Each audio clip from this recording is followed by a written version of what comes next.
drop your thesis, spin your thesis, fly your thesis, orbit your thesis.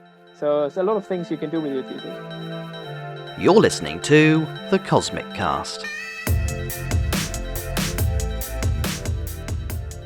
Hello, and welcome back to another episode of The Cosmic Cast, brought to you from the Earth and Solar System team at the University of Manchester.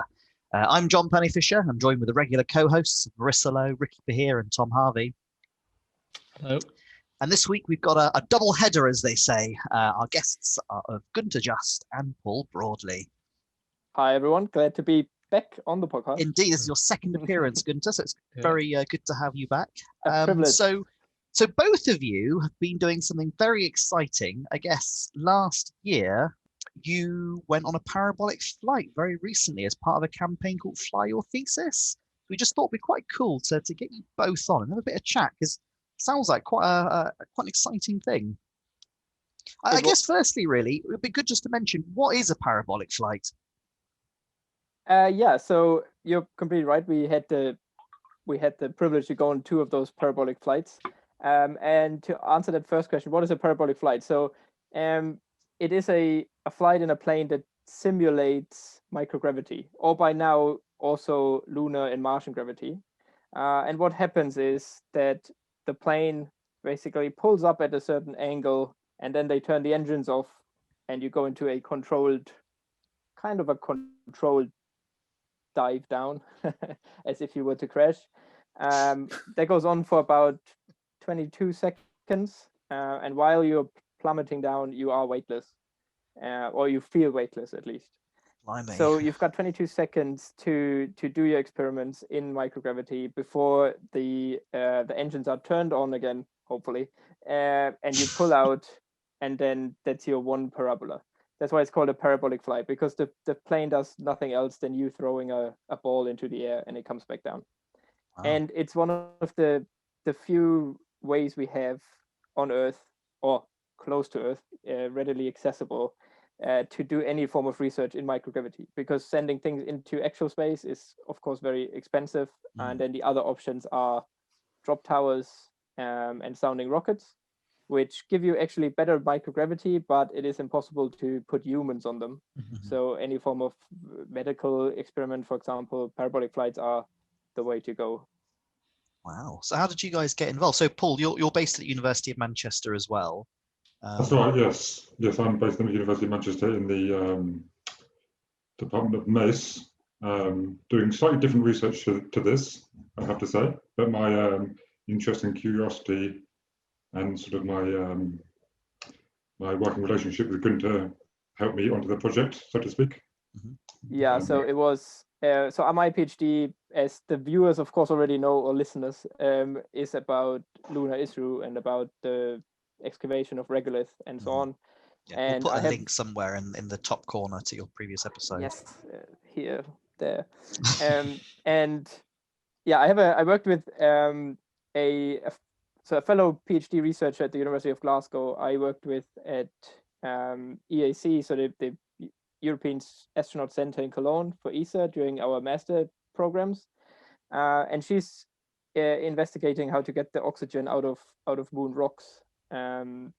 And so when we saw the call that ESA put out, so Fly Your Thesis is basically a student program where ESA gives away 2 or sometimes 3 spots on the plane to student teams, because if you have to pay for a parabolic flight, it is, as you can imagine, quite a costly thing. And yeah, so we saw it and we were like, that is really cool. Let's apply for something. And we brainstormed a bit and came up with the experiment that we then in the end did in a slightly changed form. But we got together, wrote a proposal. So the first step is just a scientific proposal, relatively short. But we were aware of the fact that we will never be able to do it just the 2 of us. So we decided to get 2 more people on. So I said, okay, I'm going to go and ask Paul if he's interested to get a second aerospace engineer on. And then Beth asked Patrick, who's our 4th team member, who is an electrochemist, because we were doing electrolysis, which we'll chat about later, I guess. But yeah, so we had our 4 team members, then applied and made it into the second round, which was already quite surprising because there's heaps of teams applying, of course, for this unique chance, and made it into the second round, which then is a quite in-depth technical document. So where you then have to show you've already got an idea of how you would set up your experiment, how it could work, why it would work the way you do it, and also showing a bit already how it would be safe to put it on a plane. And then we submitted that, which is also quite an intense like time span, because you make it into the second round, which is great. So you get an email saying congratulations, and then they say here's this template that you have to fill within this next 7 days. which means you then have to actually, they want already CAD models and a couple drawings and all those things. So it's not just okay, I'll come up with a couple more things in my head quickly, but you have to bring quite a lot of detail to paper already. And yeah, so we submitted that. Then took quite a while, Paul, right? And then we were invited to the interview, which we were quite amazed by. It's like, great, we made it into the final selections, which we knew from some people we talked to before. That means it's down to maybe 4 teams or so. So you're really close. And then by that time, there was Paul in October. October, yes, end of October 2019. Yeah. We then it used to be the case that they flew all the teams to the ESA facility in the Netherlands, so to ESTEC. But this year they weren't doing it, which was a bit sad because we were looking forward to going to ESTEC together. But yeah, so we did a presentation in Manchester, which was quite intense. It was so intense that Paul forgot his PhD topic. Just about. To bring the banter into the podcast. No, Of course. And then you have a presentation, which is a 25-minute presentation in front of a panel of 10 people that are from ESA, from different universities, from Novice Bus, who are the French company that actually owns the plane and is doing all the safety related things. And doing it via Skype or Zoom is actually quite difficult because you can't see anyone, especially if there's 14, 15 people in a meeting. So you kind of just talk into nowhere. And yeah, so we did this, and it was, I think, a classic case of, we all thought, that didn't really go that well. They had some questions that kind of caught us on the spot, which you think about it 10 minutes after the meeting and you think, oh, that was a bit of a weird answer. I know it, but yeah, so that happened. We went out to have a beer together after that. And then a couple of weeks later, we received an email saying, congratulations, you're on. Amazing. So a massive application journey then. Yes, it is. It is quite a bit of time that you have to. So yeah, because you started this in what, late 2019?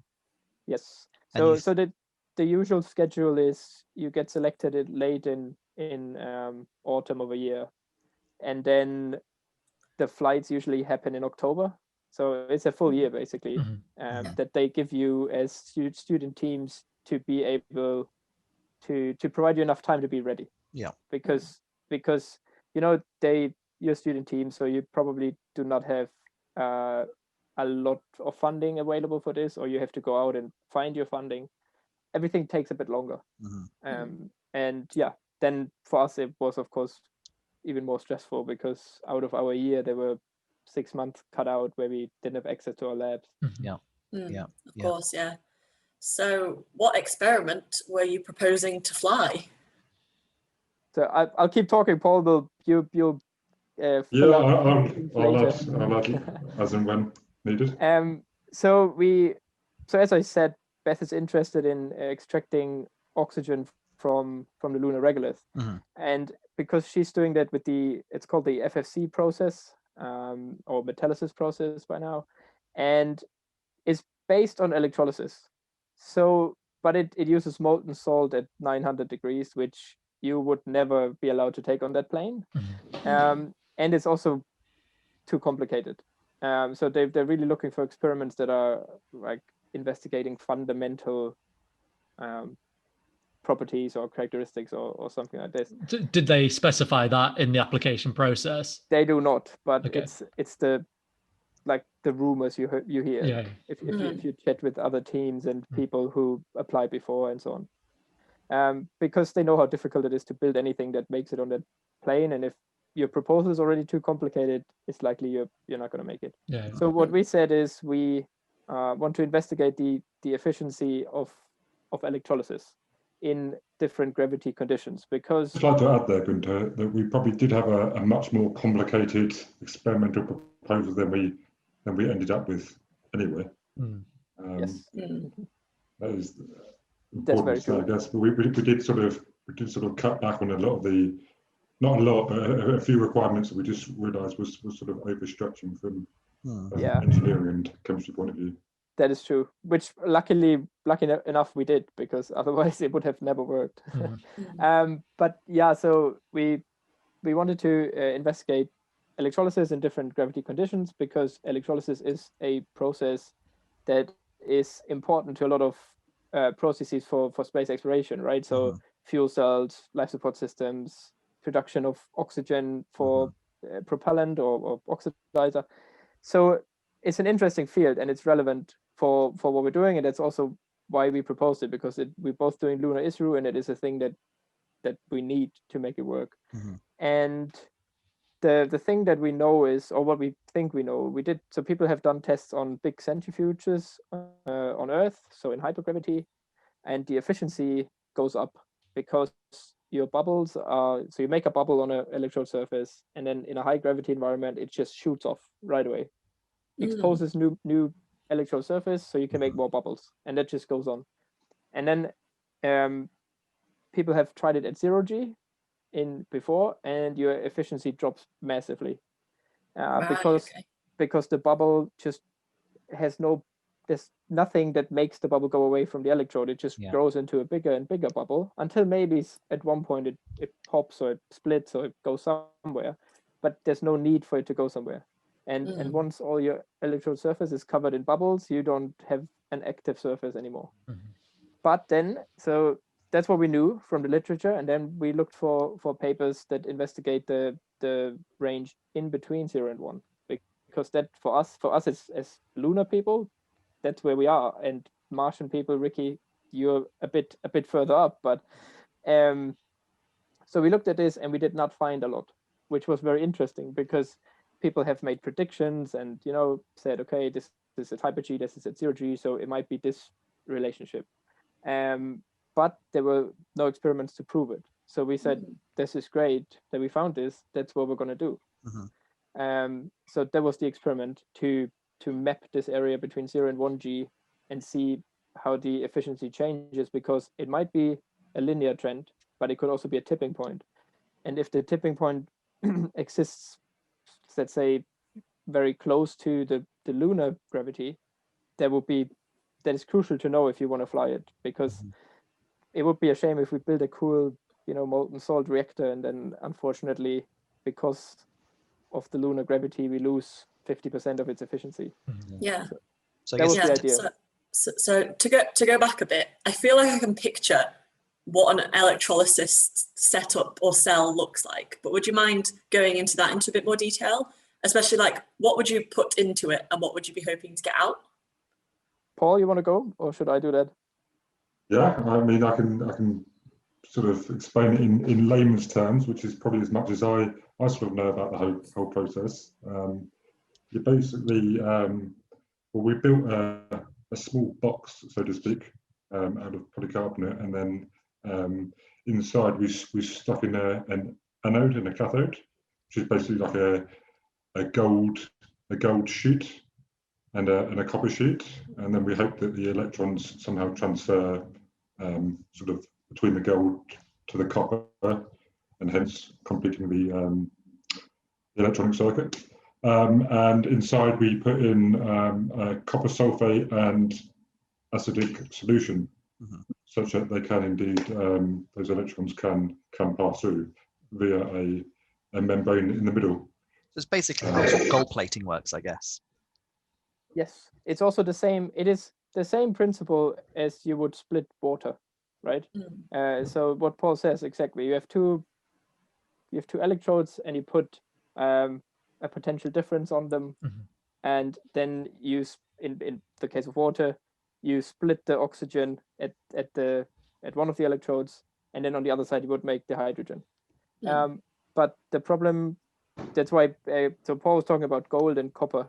The problem we had was we weren't able to use water because making hydrogen and oxygen leaves you with a very Flammable. explosive mixture, which is a no-go on the plane. So the chemists said, okay, how can we prevent making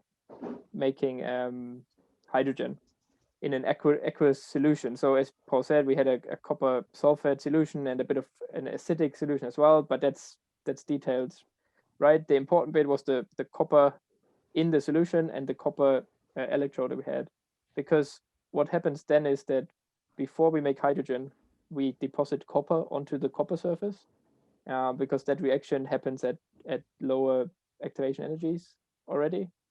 So we could then prove we will not be able to make hydrogen, because before that we just make elemental copper, which is safe because it's just on the electrode, and at one point we need a new one. But yeah, that's basically it. It's the same that you do in high school, where you split water, and then maybe if your teacher is quite laid back, you light the products on fire and get a little oops. Yeah. So in terms of the regolith then, so I guess you'd have a similar setup, except you'd be introducing regolith into this solution, I guess. Is that right? Or yeah, so the way that process works that led us to the project is that the regolith actually becomes one of the electrodes. Okay, right. And then you just reduce it until all the oxygen is gone from it, and you end up with pure metals. Which that's why it's so interesting, because you can reduce the full amount of oxygen out of it, can use that for different applications, and you end up with a metal powder basically, that you then might be able to use for different applications on the moon. Yeah, super useful. That's why it's so interesting. Yeah, and then as Paul said, we had to change a couple of things because they would have been too dangerous or too risky. So the chemists did a really good job, and that's why it was such a good collaboration. I think, Paul, you'd agree to have 2 engineers and 2 chemists. We would have had no idea how to stop the hydrogen from being produced. And on the other hand, then we built the thing to actually make it work. So it's really nice. Were there any? Sorry, go on, Tom. Were there any, when you had to make this kind of unit plane safe and plane ready, were there any surprises in what you could or couldn't do that you hadn't expected? Oh, you go ahead.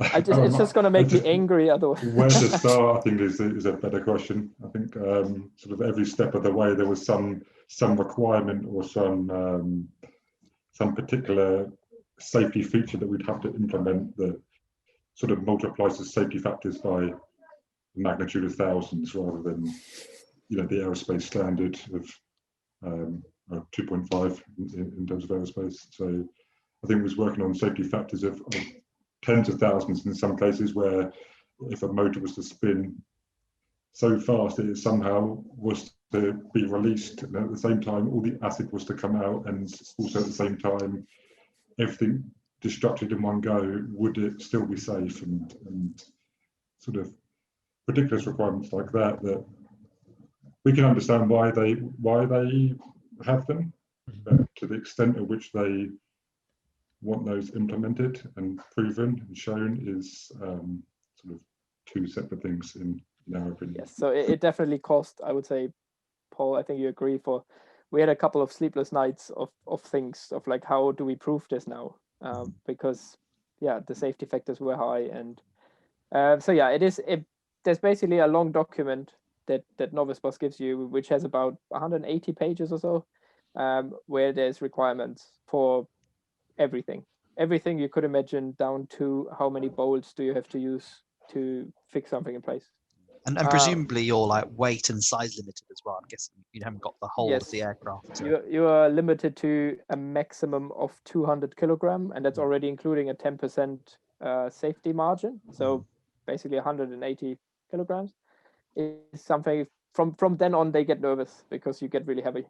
But yeah, it is kind of a cyclic problem because you have to add more and more structural elements, but that means you get heavier and heavier, which then sometimes bumps you into the next mass class, which means you have to add more elements. So it is, yeah. So you also have to calculate the center of gravity and all those things because they have to put it on the plane and they have to balance the plane. And the biggest problem why those boxes are so over-engineered is a crash landing or an emergency landing, because in the positive x-axis, so towards the nose of the plane, you have to prove that your experiment can withstand 9G. And we had a potentiostart. So potentiostart is what we run the electrolysis with. It is basically a very fancy power supply. Very fancy power supply that can measure down to picoamps and so on. And that thing weighs about 30 kilograms. It's a big metal box with a lot of channels coming out in the front. And they were very worried about that thing in a 9G like accelerated plane. So we had a lot of brackets and straps and attachments and bolts to hold it in place. So I can send I you. am just picturing like a shoebox size thing now with just like brackets upon straps, and then you guys are all just wrapped in bubble wrap or something. I kind of like they would love that, I think. Well, I'll send you guys a picture just so you get an impression. Yeah, of, no, of we'll what edit it in now, and hopefully on the screen you should be able to see it. Yeah. So I think that's kind of what we thought in the beginning of what the experiment would look like, but it ended up being 1 meter by 1 meter by 80 centimeters and weighing 170 kilograms with everything loaded. Okay. So yeah. And then is it quite challenging to try and get everything and all the measurements and everything that you need to get done within that 22-second window? Because it's terribly short, isn't it? I would say it wasn't too difficult because Okay. we'd engineered it to a point where everything was relying on those 22 seconds, right? So we had everything primed and ready to extract data as and when those 22 seconds were to be. It was quite challenging because we'd implemented a set of procedures for the scenario where we thought we were going to automate the entire process. And then it was sort of put upon us at the last moment that we can't automate it because they don't have faith in not just us, but any team sort of detecting gravity, the shift in the gravity and all those sort of things. We did, much to our satisfaction, sort of prove that we could indeed detect that in the second campaign. But yeah, as I say, it was more that we engineered it to a point where we could just basically enjoy those 22 seconds effectively. Which is also what they tell you quite a few times in the process, like try to make it, like try to automate it as much as possible to a point where you don't have to do much in those 22 seconds, because it is you've never done it before, right? You never just started to float out of nowhere. So like there is a chance of getting overwhelmed, which I think Paul, we agree on that. They made it sound a bit more overwhelming than it is in the end. So not saying it's not great, it's absolutely amazing, but overwhelming as in you would forget all your tasks suddenly. Yeah. And, Well, and that's why just starting floating, that must be quite cool to experience that. Oh, it's definitely cool. They sort of made it out as if you'd be so overwhelmed you'd forget your own first name, sort of thing. it is not quite like that. So sometimes discussions got to a point where we said, well, but this is, how would that ever happen? And then the argument came up again, like, what if you're too overwhelmed? And we're like, okay. which is a hard, like, before the first flight, right after the first flight, you can with confidence say, I did not forget my first name. Like, I'm sure I can push that button. But before you actually go there, you're like, okay, I can't really say anything because, there's those guys having flown thousands of times. I feel like that's an excellent argument for potential like future projects to just build in, but what if I spontaneously become completely overwhelmed just in the moment of it? There should be a clause in any PhD. It should be. Yeah. It's Yeah, just like life, for the really. Viva. Yeah. Yeah. So if you wouldn't mind, could you take us through chronologically, almost in a story fashion, how it all played through then up to the point of you actually getting into that 22 seconds? What's the lead up to that, and then what happens as that's happening? So a typical flight day for us started at about 3:30 in the morning. Okay. Well, Oh, wow. Because we were doing chemistry, there was quite a lot of preparation to do in the morning. So we had to make the solutions because you can't really store them for too long.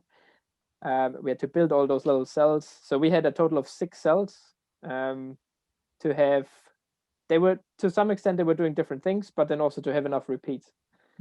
So we had to build those 6 tiny cells, and they had to be gas tight. So we had to pressure test them, and then we had to load everything onto the plane. Plane doors open at 6. Then you've got an hour 45 to load everything, get everything ready into what they call flight configuration. Flight configuration means your wreck is standing there, everything's in it, it's turned off, and it's safe to take off. So everything that has to be tied down is tied down, and so on.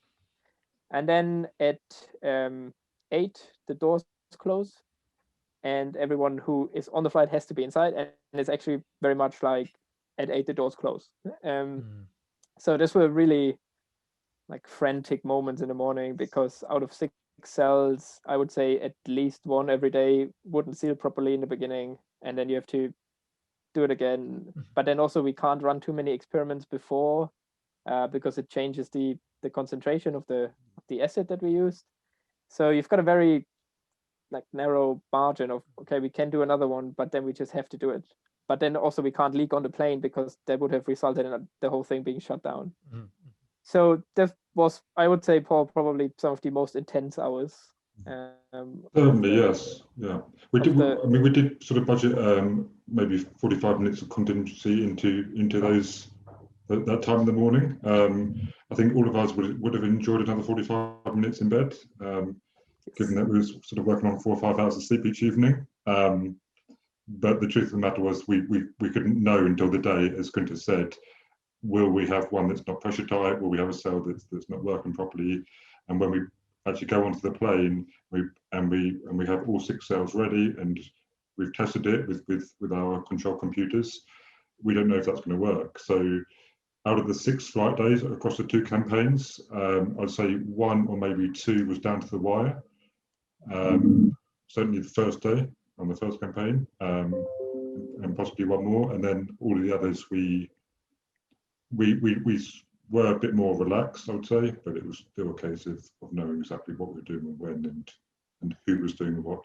Yeah, so you really have to get into a rhythm in our case, because we had to all like bolt them shut, and it's quite a few bolts, so you have to like start a little production line basically, and everyone has to know what exactly you have to do if this happens and that happens. So as Paul said, by the 3rd flight day of a campaign, it's kind of automatic, you just do it. And then you end up, everything's loaded onto the plane with half an hour to spare, and you get this weird feeling of what did we forget? Like something's not right, something's about to happen. But yeah, then at 8, doors close, you're being pushed out to the runway.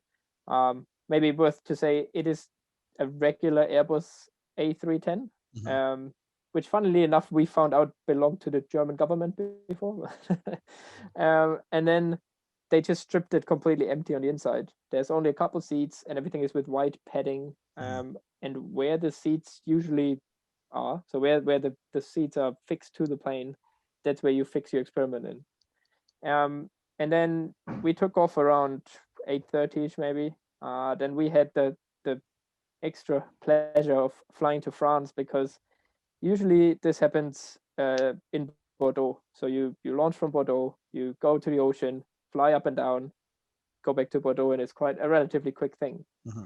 But this time it happened in Germany, but the company only has permission to do it in French airspace, because it's quite an extreme thing to do, obviously, with a plane, and they need a lot of space. Because every time you do a parabola, the plane plummets by about 4 kilometers or more. Oh, wow.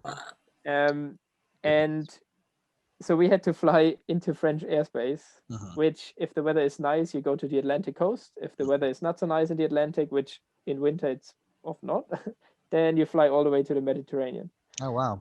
So we had about an hour and a half at least of just flying. in And that that's where they plane. bring out the drinks trolley and the nibbles and the gin and tonic. Yeah. Yeah, how was the food on the flight? Did you I would have say food on the flight? mediocre, because so you get an injection before your flight, which is supposed to keep you from throwing up, and that stuff that they give you makes you quite drowsy in the morning. So most people just nap when they get on the plane, and then there's this moment where the seatbelt sign comes off, and everyone jumps up and goes to the experiments to get everything ready, because from that moment you have 20 minutes to the first parabola. And you can ask for delay, but they maybe give you a minute or two, because you're of course not the only person on the plane, and for some experiments timing is crucial. So that's quite stressful as well, because we had cameras on every cell, and so you have to turn everything on, get everything ready, power up the computers, launch the software, and then of course sometimes the software takes forever to load, and there's nothing you can do, and you know it because you've done it a million times before, but you just sit there. And then Or then a keyboard doesn't work. exactly, a cable doesn't work, or a cable was pulled out by someone or something like that, so like your USB cable is suddenly not plugged in anymore. All those nice little surprises. But then then they just announce first parabola in 1 minute, and then you get ready, you're strapped to the floor. So you always have to be, or they say you have to be attached to the plane at 2 points, right? So you hold on somewhere and your legs under a strap, because the problem is if you float away while everyone's floating is no problem, but then suddenly the 2G phase hits and you will come down regardless of where you are. And they showed us some nice videos before in our preparation of like things not to do, like landing on someone else, and all those things. So were they animated videos, or did someone actually fall on? they were real videos of okay. people. So I hope, Paul, we didn't end up in next year's video of like don't do this. That must be quite a firm landing going from micro G to 2G like that. Yes, and it is actually, some of them were rather like harsh videos where a guy probably 80 kilograms or something, or Paul, you translated in weird stone units, lands on like a girl and comes down with twice his weight, right? And it is actually quite dangerous. So we got that point, but then of course you want to float around as much as possible, so you gradually loosen your belts a bit. But yeah, there so was a point in the final flight where we sort of gave ourselves more and more slack, so we could really sort of enjoy the free floating area. And I think at one point Gunter had to sort of push me away because I was sort of floating, but you do that just in time. You do that for one parabola, and then someone pops up next to you from Nova Sparta, says like, no, you can't do that, and straps you in. But yeah, so do you get that call 1 minute, and then you get 30 seconds, 10 seconds, 5, 4, 3, 2, 1, and then they say pull up. And pull up means he literally just cranks the handle back, and you go into, I think for zero gravity it is 42 degrees. So the plane goes up like this. And then on the way up, he then switches to counting in angles. So he says 30, 40, and then at 40, okay, it's imminent to happen. And then he says injection. That's when he turns the engines off. And that's when you start floating. And the first 2 seconds, it's a bit weird because the microgravity is, I don't know, not perfect yet. But then you just float, and it's really an amazing feeling, because do you get that sort of that sinking feeling in your stomach, like when you go on like one of those big banana boats in Thorpe Park? Or like if you go on a roller coaster or with your car over a bump, but then it doesn't stop. It just but it's like it's a really weird feeling in your stomach for the first second, but then that's gone. So we had like the videos are great of first parabolas of people, because you're like, oh okay, and then you enjoy it. Because in the beginning, I think one of our team members was a bit worried, like if that is the feeling for the whole 22 seconds, then it's not going to be great, but that's gone after a second. And then you float, and it's really nice. I think for me personally, Paul, you might disagree, but I think the coolest thing was that just there's no up and down. That feeling Yeah, that you, definitely of agree with course, that. Yes. constantly have of, okay, there's up, there's down, but now you float sideways and it just doesn't matter. And then, yeah, you see people playing around with all kinds of things. But then also, of course, you have to remember to actually do your experiment because people have spent quite a lot of money on you. And then he says, so he counts the seconds again.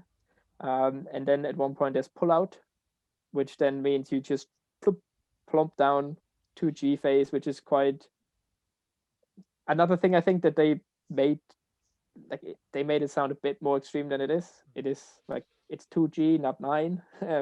So you sit there, but if you want to move your hands, it's very heavy, and they just tell you don't move your head because that's when people get sick. Because yeah, most people get sick not because of actually the floating, but the 2G, because all the liquid in your ears is pushed down, and if you then shake your head, it just messes it up. I tested that theory too, and I was Yeah. almost proved wrong, how you could say. Almost. Very, very close to. Yeah. And yeah, and then once you're out of that, he announces steady flight, and then that gives you about a minute and a half until the next parabola. Okay. So you get everything ready, and then the thing repeats for 30 times. 30 times. But what? Oh. Yes. Oh, so You did it 30 times? Well, so one flight day is 30 times. Wow. And we did 6 of those days. Wow. Yeah. So that's a lot of microgravity time then. And so were you just doing the same experiment over and over, or were you doing slightly different, sort of varying slightly different parameters, or? So in the first campaign, we had this little centrifuge, right? Because we wanted to map between 0 and 1G. Yeah. And the only way of doing this is to have a 0G background and then making your artificial gravity. So we had a small centrifuge, like 50 centimeters in diameter, that we then spun to our RPMs, giving us certain points. So we had 4 cells on this, and then we had 2 cells as a stationary, like a reference to see what happens in 0G. Yeah. Because of course we couldn't test that, and it could have been that they don't work at all, or what the results are, but of course interesting to have. And then what we did so we had one variable was the RPM, which then is the G level. And then we were running different current densities. That's basically how much power you put into your electrolysis. So we had 3 different current densities at different RPMs. And yeah, so we're running that. Then also, so we ran the RPMs up. And then next flight we ran it downwards to see if that has the same effects, and that's the kind of things we were varying. And then Paul, you want to talk about the second flight? Yeah, so the second flight we got rid of the centrifuge because we'd had enough of it by this point, and also we wanted to test other things. So we built a swing set, and what I found quite funny about us. Funny you could say about us building the swing set is that we spent about 8 or 9 months tirelessly working on the centrifuge, and sort of at every stage something went wrong and something was broken or something didn't work, and Gunter and I kept saying, when we do the swing set, it's going to be easy, everything's going to be put together fairly quickly, and it's going to be fine. Probably the funniest part of the whole process was that wasn't that true. It was actually quite a simple transition, but given the fact that we'd have to redo things like 2 or 3 times up to this stage, I didn't think either of us sort of had faith in that process actually working as smoothly. Yeah. So the swing set was basically because now we were doing the second campaign with 0G, then lunar G, and then Martian G, based on the angles of the plane that Gunter was talking about earlier. We swung the swing set. It wasn't actually a swing set, so to speak. It was moving those cells to a particular angle during those 22 seconds, so that we would test sort of the electrolysis efficiency in Martian G at sort of angles between 0 and 45 degrees, and finding that sort of sweet spot. Which was kind of twofold, right? So on one hand, we now had gravity produced by the plane, so to say, which we are using as like as we will see, it should be the same results as on our centrifuge at the same G levels. So it's kind of the cross check if our data is right or if there's just something going on with our setup. But then, as Paul said, we had a slightly different electrode that is now basically like, so the ones before were facing each other like this, and now we had the gold one like facing towards the floor of the cell, because now we have gravity and it actually matters. And then we swung that out to different angles, because at certain angles the bubble is more likely to come off. And the whole point is they're trying to see if it's worth angling the electrode for, let's say, a lunar mission at 20 degrees. If that helps you with your efficiency, that's a relatively simple thing to do. That was the background. So we had Susie the swing set, and yeah, it went surprisingly smoothly, the transition. Data wise, we can't say yet, but so you finished this up earlier in December. Have you had much of a chance to look at the results yet?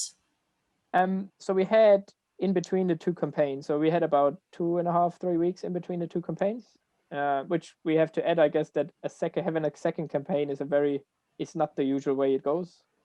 But we were lucky enough to being approached by ESA asking if we want to fill a spot that a team had to pull out because of COVID. If we can change our experiment easily to get more data, would we be up for doing it? And we said, of course. Yeah.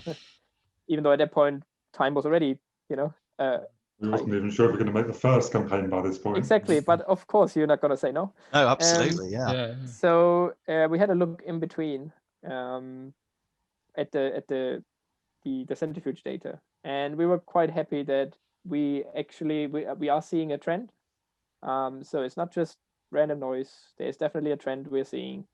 It is, how do I say it without giving too much away? But it is not exactly what we expected. So we have to explain it now, but we are quite confident that we will come up with something. So we have some ideas, obviously, but we were just happy first. Basically, we've got data that. So what I said, like we went up and down with the RPM, and the data matches. So the trend is there in both ways, which for us indicates there's something happening there. Now it's just down to the next month to finding out exactly what it is. And yeah, so all in all, I think we're quite happy with the amount of data we have, but it is, especially the camera footage. So we had 2 cameras per cell, which makes it 12 cameras, because we want to look at the bubble size and the attachment angle and those things. But now we've got about maybe 5 terabyte worth of video. So that's going to take a while. Yeah. And then the second campaign, we didn't look at it that much yet. Yeah. But what we saw briefly, it's the same kind of point now where we know we are seeing something. Yeah. We not just have to explain it in detail. Brilliant. Amazing. That's so exciting. Yeah, that really is. So, well, you'll have to come back on then once this is all published, so you can actually talk about some of the results. Yeah, that sounds fascinating. Definitely, yeah. It's been a wild ride the last year. That is for sure. So for anyone, I think Paul, we can agree. Like for anyone who wants to apply for it, definitely do it. Yeah. So this is a yearly call that ESA put out. Yes, it is a yearly call that comes out. I don't exactly know when. It changes a bit sometimes. We'll look at that offline and put a link in the episode description. Exactly. So there's going to be a link to the ESA Education Office somewhere, where there's options to apply to all those different platforms. So to drop your thesis, spin your thesis, fly your thesis, orbit your thesis. So there's a lot of things you can do with your thesis, and it is definitely worth it, because it is just something you wouldn't do. And I think unique experience. I think also, besides the obviously floating microgravity is amazing. But we learned so much. It's been a stressful year because of COVID, of course, but I think Paul and I just had so many things we had to figure out from scratch, which you wouldn't learn in just your studies or even in a PhD, I would say. Yeah. So amazing. Oh, amazing. Gunter, Gunter and Paul, you've taken us on quite the journey. Thank you. It's been a pleasure, as always. Yeah. Brilliant. Well, we better wrap up there, I guess. I think we're rapidly running out of time. But yes, thank you both once again. As I said, once all your data published, do come back on and chat more about it, because that sounds really cool. Maybe we could have a look at some of his videos as well. That'd be awesome. Of course. And for some videos and pictures, we'll link our Instagram and Twitter account somewhere. Oh, great. In the video. Yeah, absolutely. Yes. So, yeah, well, that'll all be in the episode description. It is currently a bit quiet because everyone's taking a rest, but we'll be back. Excellent. Paul is the social media manager, so excellent. Cool. Thanks for that responsibility, Gunter. All right, thank you very much, guys. No, thank you. Paul and Gunter, thanks very much for coming on. And to all you in the audience, if you want some more Earth and Solar System content, be sure to check out all our social media everywhere, from the Twitters to the Facebooks to the Instagrams. All the links are right below me now, and also in the episode description. But until next week, I hope you all have a lovely time, and we'll see you all again very soon. Bye, everyone. Bye.